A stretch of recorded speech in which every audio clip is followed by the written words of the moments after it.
پاڵەوانێتیەکی ناوەندە وەرشەکانی سنووری پارێزگای هەولێرە 11 ناوەند بەشداری کردووە و بەڕێوەبەرایەتی لاوانی هەولێر سەرپەرشتی دەکات. هەر تیپێک دوای 2 دۆڕان لە پاڵەوانتیەکە کرایە دەرەوە.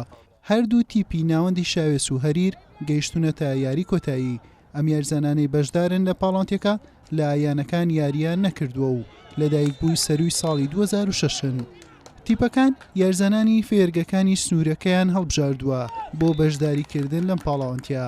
ئامانجیش لێەوە ناساندنی یاریزانە بەهرەمەندەکانیانە بە یانەکانی کوردستان بۆ ئەوەی لە تیپەکانی ئاستی تەمەنەکان سوودیان لێوەرگرن. لە یاری کۆتایی تیپی ناوەندی وەرش و لاوانی شاوێس بە ئەنجامی 2 گۆڵ بەرامبەر گۆڵێک سەرکەوتنی بەسەر هەریر تۆمار کردو بووە پاڵەوان. یاریزانی چاک بەرهەم بێ بۆ نادیەکانی کوردستان و یانەی ئیدەرەوەتر کە تومعمان زیاترە ماشاءالله. ئەو فێرگانە وەکو قوتابخانەیەک وایە هێز و توانای ئەو یاریزانێ لە کۆمەلگای شاوێس و دەوروبەری کە شوێنێکی هەژارنشینە وەکو پاڵپشتیەکە بۆ یاریزانەکان لە هەموو چین و توێژەکان بەبێ جیاوازی ئاست و توانایەکانیان دیار دەکرێت. ئەمەش دەبێتە هاندانێکی باش و بوار و دەرفەتێک کە ئەو یاریزانانە ئێستا سواز بۆ خوا کۆمەڵێک یاریزانی چاکمان لە ناشئینی یانەکان یاری دەکەن. کردنەوەی ئەم جۆرە خولانە لە ئێستادا زۆر پێویستە چونکە ئێمە لە شارۆچکەی هەریر بەعام لە پارێزگای هەولێریش خاوەنی چەندان یاریزانی بە ئەزمون و باشین بەڵام دیار نین و لە بەرچاوی یانەکان بزرن. ئێمە وەکو ناوەندی وەرزش و لاوانی هەریر لە شارۆچکەی هەریر خاوەنی 2 فێرگەین، فێرگەی وەرزشی هەریر و فێرگەی وەرزشی ڕەوش لە هەریر.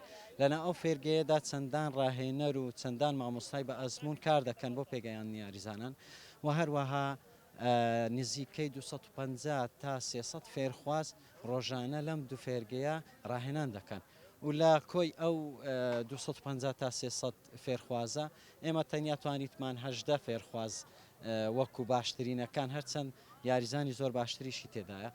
بەڵام ئەوەی کە ئێمە ئێستا کۆمان کردووە تەنیایە 18 یاریزانن. بێگومان ئەگەر کەناڵە بەڕێزەکەتانیان چەندان کەناڵی تریش بێن سەردانی ئەو فێرگانە بکەن یاریزانی بە ئەزمموی تێدای و دەتوانن یانەکانی کوردستان سوودێکی زۆریان لێوەربگرن. بە تایبەتی لەم ساڵدا نزیکەی 6 یاریزانمان ئێستا لە خولەکانی کوردستان یاری دەکەن.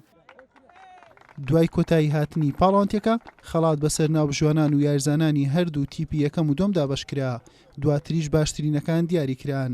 محەممەد نەجاد وەک باشترین گۆڵپارێز و ئیبراهیم خضر وەک گۆڵکار لە تیپی شاوێز دیاریکران. هەریات هەمزەش وەک باشترین یاریزان لە هەریر دیاریکرا. دواتریش نازناوی دووەم بە ناوەندی وەرش و لاوانی هەریر و نازناوی یەکەمیش بە ناوەندی شاوێز بەخشرا.